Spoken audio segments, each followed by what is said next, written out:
No dia 8 de julho, os deputados solicitaram ao rei a desmobilização das tropas. Em resposta, Luís XVI afirmou que os soldados estavam ali apenas para prevenir desordens.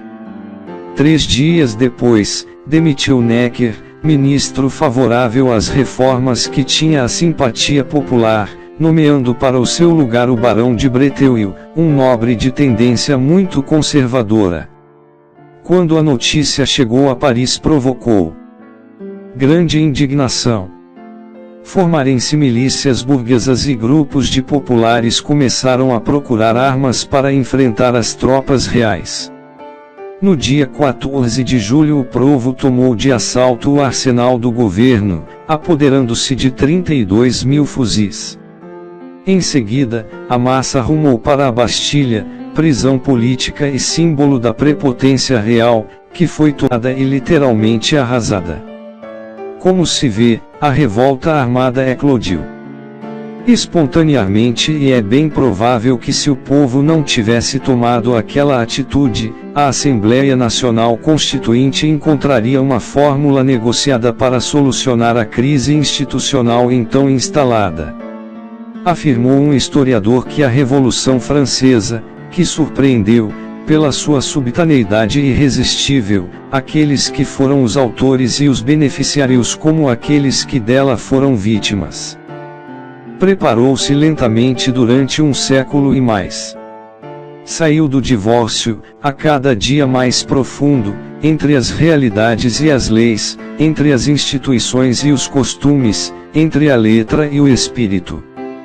As revoluções não se improvisam e nem surgem de repente.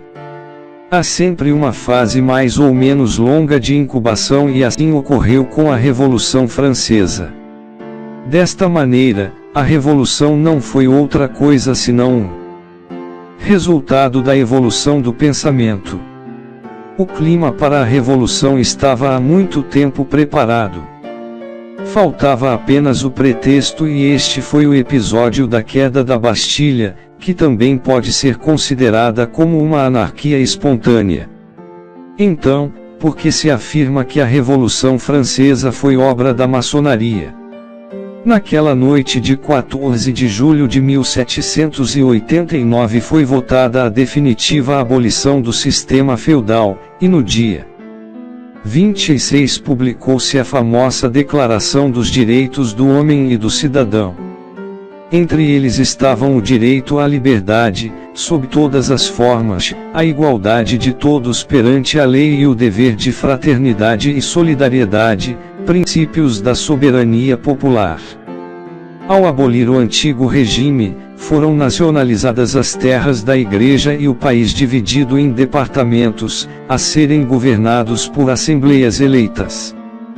Evidentemente que aqueles que perderam seus privilégios elegeram os culpados por essas perdas. O mais célebre desses acusadores foi o padre Barruel, que escreveu o livro Memória para servir à história do jacobinismo, editado em 1797 e também conhecido como a Bíblia da Antimaçonaria. De outro lado, muitos maçons, ou pelo pouco conhecimento dos fatos históricos e dos princípios da ordem ou por mero fanatismo, acataram a versão de que a Revolução Francesa foi concebida dentro das lojas maçônicas, e este mito ainda persiste. Entre as acusações mais fortes que o padre Barruel faz ao espírito maçônico do seu tempo, esta em considerar que o grande objetivo da maçonaria era a igualdade e a liberdade, porque, segundo os maçons, todos os homens são iguais e irmãos, e todos os homens são livres.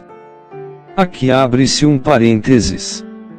As palavras liberdade, igualdade e fraternidade se tornaram um lema da maçonaria contemporânea, porém, segundo vários autores, o lema não tem origem maçônica.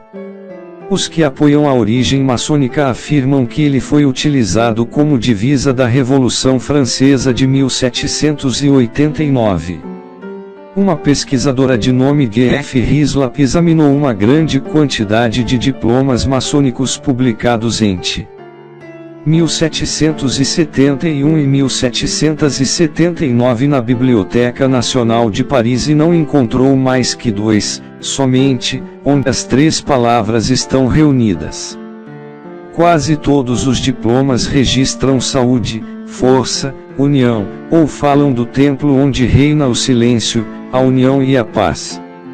De outra parte, segundo diversos autores, inicialmente o lema da Revolução Francesa era liberdade, igualdade, ou morte.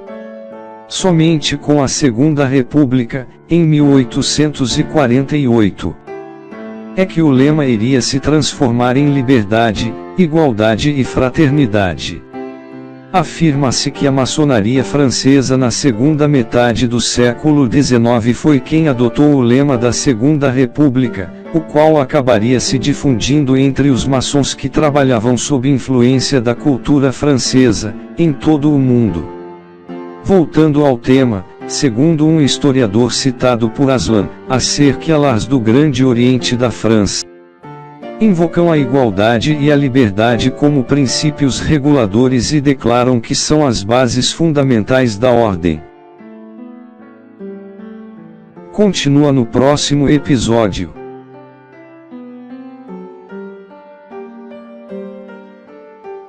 Não deixe de se inscrever e ativar o sininho para as notificações do canal Filhos da Viúva. Toda semana com novos estudos maçônicos.